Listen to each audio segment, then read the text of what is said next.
Alam mo, banabago, paman, tumating ang Mejia, Kastila sa itimbansa, mayemga, kwento na tungkol sa isang nilalang na nagpapakaba sa Mejia, Pilipino, tuwing madalim ang gabi. Siya ang aswang, isa sa pinaka-iconic na nila sa ating kulturang Pilipino. Kilala siya bilang isang misteryosong nilalang na may kakayahang magbago ang anyo at nanginginay ng gintaw. Nung unang panahon, hinamit NG, MG, Kastila, Enkwento, NG, Aswang, para takutin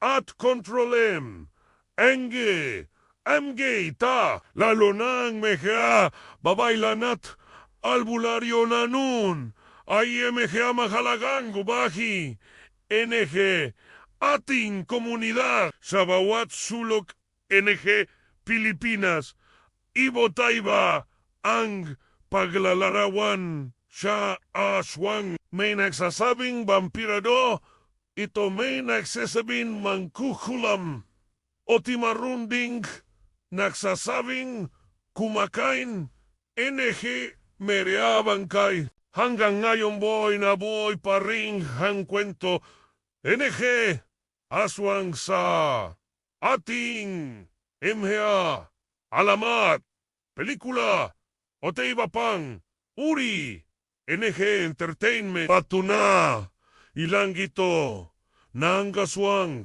ay nanana, tilingma, halagang, bagi NG, ating mayamang kultura. Kung nagustuhan mo ang video na ito, huwag kalimutang mag-like, mag-subscribe para sa mas marami pang kwento tungkol sa ating kulturang Filipino. Salamat sa pananood.